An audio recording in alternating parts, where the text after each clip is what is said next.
This has been a really big offseason for the Chargers. Obviously, the key is still just building around Justin Herbert and making sure that he actually has a winning roster and coaching staff around him. And really, I do think they've done a good job of making that happen. There have been some complaints of their draft and decision to not take a wide receiver 5th overall, but I do think that what they did instead was perfect and makes them an even better team. But the really big talk of this offseason has obviously been Jim Harbaugh. He made a Super Bowl as the Niners head coach over a decade ago, and he's back in the pros after winning a national championship at Michigan. He was one of the hot head coach names in the offseason, and the Chargers got it done. I just think that adding an offensive-minded guy to replace Brandon Staley, a defensive-minded guy, is just a great move. It should not only benefit Herbert, but the entire offense, which was clearly a big focus at the draft and just this offseason in general. When you look at the AFC West and really just the NFL, the Chiefs run it. The Chargers know that, and they're trying to load up to compete with Kansas City. Now, of course, trading your star wide receiver doesn't really help that. 12 years. That's how long Keenan Allen was a Charger, and he was really good for a long time. He had a 1,000-yard season as a rookie all the way back in 2013 when I was literally in middle school, and he has 6 1,000-yard seasons in his career and had 700 yards every year except for in 2016 when he tore his ACL. Allen has been so good, but is 32 now and expensive, so the Chargers decided to trade him to the Bears for just a 4th-round pick. It also didn't help that Mike Williams was released. He's coming off of a torn ACL last season, and now he's a Jet. The Chargers drafted a wide receiver and also did sign DJ Chark, who is far from an elite receiver, but he has back-to-back 500-yard seasons and his lone years in Detroit and Carolina, and actually had over 1,000 yards for the Jags back in 19 with Gardner Minshew. Now, Keenan Allen wasn't even the only guy now heading over to Chicago to play with Caleb Williams. Tight end Gerald Everett is too. Then LA also decided to sign 2 gingers, tight ends. Gingers have souls.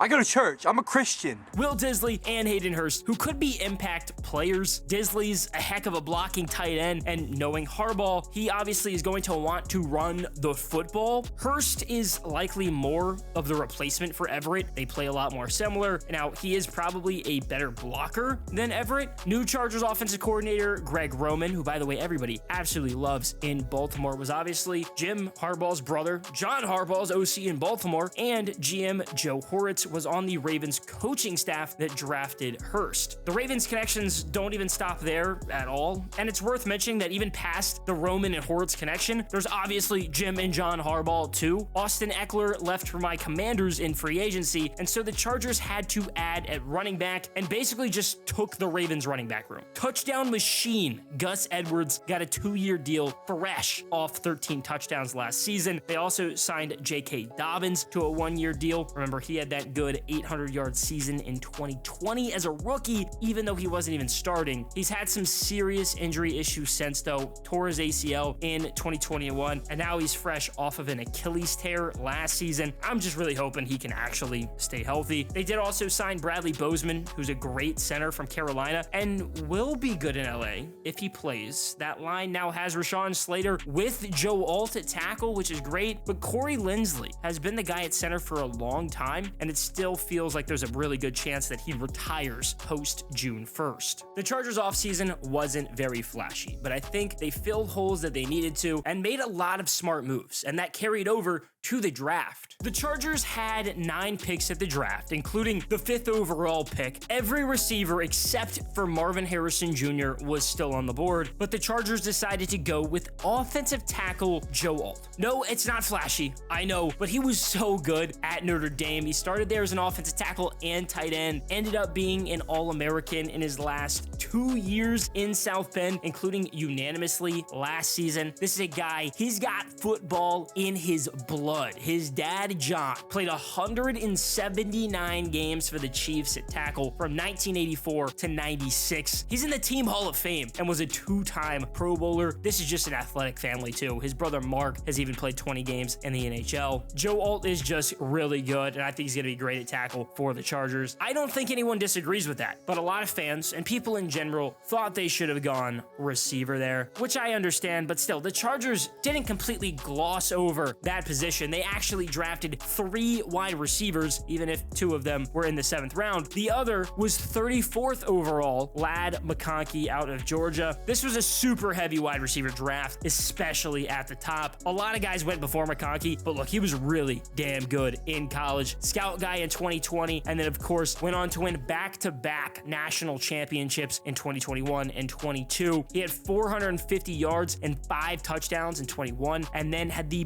best season of his collegiate career in 2022. 800 yards, 7 touchdowns. Last season, he did miss a good bit with injuries, but he still had almost 500 yards, 2 touchdowns. The Chargers needed a wide receiver, and no, they didn't take one at 5, but they did get a stud in McConkey, who should theoretically slide in right behind Josh Palmer and Quentin Johnston, the first-round pick from last year at a TCU. Now, usually a 7th-round receiver isn't much of a story, but there is some extra juice here, starting with Brendan Rice, the son of Jerry Rice. That makes it a big story there, and he's coming off of back-to-back 600-plus yard seasons at USC, catching passes from Caleb Williams. He spent 2 years in Colorado prior to that. He even had more eligibility, but he decided to clear for the draft. Then the other 7th-round guy is another very interesting pick, Cornelius Johnson. Jim Harbaugh did get to draft one of, and actually 2 of his guys. Johnson was a 5-year guy at Michigan, obviously just won the national championship playing and catching passes from JJ McCarthy. He had 600 yards last season. He's been a good contributor, and his career highs in receptions, yards, and touchdowns have actually all been in different seasons. So he's just been productive. I think it's pretty cool that Harbaugh was able to take one of his guys, but like I said, Johnson wasn't the only one. He also got to take linebacker Junior Colson in the 3rd round. Since his true freshman season, when he was a freshman All-American, Colson has started every game and been 2nd team All-Big Ten twice. He ended up starting a run of 4 straight defensive guys for the Bolts. They took defensive tackle Justin Eboye in the 4th round. He was 1st team All-SEC last season after coming off of a neck injury in 2022. He spent 5 seasons at Alabama, and let me make this very clear, I'm always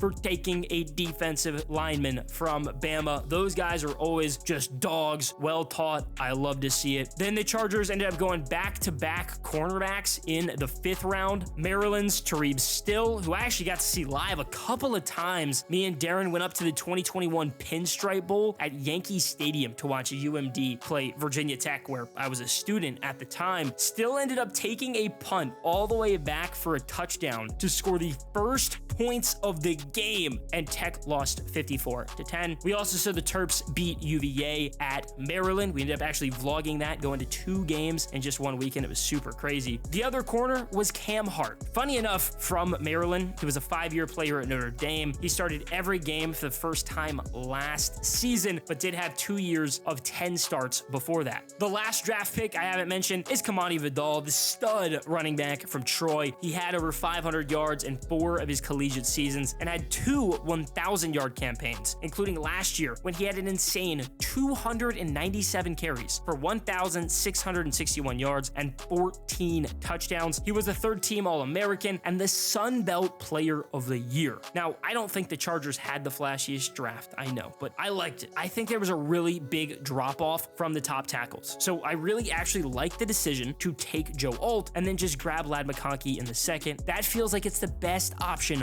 for the roster and for the future for Justin Herbert. I like the Chargers, and I really do hope they find a way to win big with Herbert here soon. And I think that Jim Harbaugh and a really good offseason is setting them up to get there.